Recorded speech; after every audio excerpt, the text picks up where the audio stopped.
Hello students, welcome to our channel English Urdu tutorial. तो आज हम बात करेंगे क्लास 12 के poem on killing a tree से एमसीक्यू टाइप क्वेश्चंस को देखेंगे।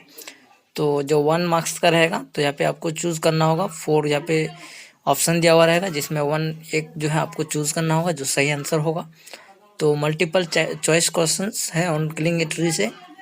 तो नंबर 1 में देखते हैं, the root needs to be pulled out of the, यहाँ पे होगा नंबर बी अंकोरिंग अर्थ। मतलब जो जड़ है उसको नीड्स टू बी मतलब ज़रूरत है, पुल्ड आउट मतलब खींचना, जो ज़रूरत है उसको निकालने का।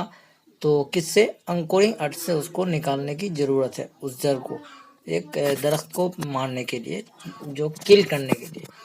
Number 2, the bark of the tree is described as leprous hide because it is rough and has marks. Okay, ये होगा नंबर 3 इसका answer. Number 3, the leprous hide here, hide means, यहाँ पे जो लेप्रस हाइड है, तो यहाँ पे हाइड का मतलब है क्या? बार्क। बार्क मतलब जो छाल होता है, जो दरख्त में जो छाल होता है उसको बार्क कहते हैं। Number 4, where does the irony lie in the poem, तो वो होगा number C, killing of a tree is almost criminal. Okay. Number 5, in the poem the killing of a tree is described as a foolish act, मतलब एक दरख्त को मारना, किल करना, इसको बयान किया गया है कैसे? एक फुलिश एक्ट, एक बेवकूफ़ी काम वाला जो है माना गया है उसे। तो इसके बाद देखते हैं नंबर 6। तो यहाँ पे देखिए नंबर 6, वर्ड क्रस्ट मीन्स होता है top layer of the earth. जो top layer of the earth होता है उसको हम लोग क्रस्ट कहते हैं, जो सबसे ऊपरी हिस्सा होता है जमीन का। नंबर 7, आफ्टर अपरूटिंग, मतलब जड़ से, जमीन को जड़ से उखाड़ने को कहते हैं अपरूटिंग। तो कहता है after uprooting the tree is exposed.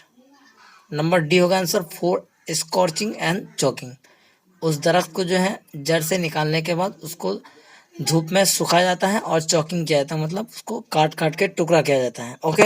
Number 8, killing of a tree is, number A, not easy work, एक छोटा सा काम नहीं है एक दरख्त को मारना, पूरी तरीके से मारना।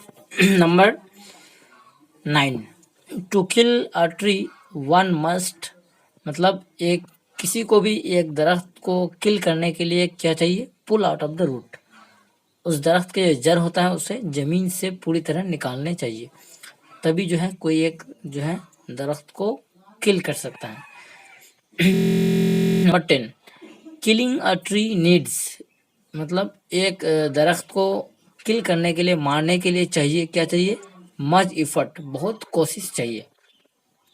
Number 11, and then it is done, here it refers to killing of a tree, मतलब यहाँ पे बोल रहा है कि and then it is done, यहाँ अब ये सारे काम हो गए। तो यहाँ पे बोल रहा है कि हियर इट मतलब ये सारे काम से मतलब क्या है? किलिंग ऑफ ए ट्री, मतलब एक दरख्त को मारना। इसके बाद देखते हैं number 12, miniature buds will rise if the growth of the tree is left unchecked, ये होगा unchecked, number B. Number 13, the most sensible part of the tree is roots. Okay, तो यहाँ पे सवाल ये भी आ सकता है कि which is the most sensible part of the tree, तो वो होगा roots. Number 14, from close to the ground, number C होगा इसका answer, curl green twigs will rise, मतलब जमीन से जब हम लोग दरख्त को काट लेते हैं, जड़ से नहीं उखाड़ते हैं, तो उससे जो है फिर एक कली निकलती है जो जमीन से सटा हुआ रहता है, क्रस्ट से। Number 15, a tree grows out of the earth slowly, एक जो दरख्त होता है बहुत आहिस्ते से जो है उसका जो ग्रोथ होता है वो बहुत आहिस्ते से बढ़ता है। Number 16, miniature buds, the word miniature means a much smaller version, मतलब बहुत छोटा वाला मखलूक़ात जो दुनिया में होते हैं। तो number 17, out from the earth cave, here cave refers to, number D होगा इसका answer, a hollow around the earth. Number 18 होगा, तो यहाँ पे देखिए 18 number, a tree grows slowly consuming the earth, number D होगा स्लोली कंज्यूमिंग द अर्थ। मतलब एक दरख्त जो होता है वो उगता है कैसे, स्लोली कंज्यूमिंग द अर्थ, यानी जमीन को आहिस्ते आहिस्ते जमीन की जो जो फर्टिलाइजर होता है उसको स्लोली वो कंज्यूमिंग करता है और आहिस्ते आहिस्ते उसका ग्रोथ होता है। Number 19, the root of the tree is, यानी जो दरख्त है उसकी जो रूट होती है, जो जड़ होती है, कैसी होती है, वाइट एंड वेट, वाइट होती है और वेट होती है, यानी भीगी हुई होती है पानी से। तो number 20, in the poem on killing a tree, killing is described as, जो किलिंग है मतलब मारना है, एक क्या बताया गया इसको, ये deliberate act. Okay, number 21, the expression leprous hide refers to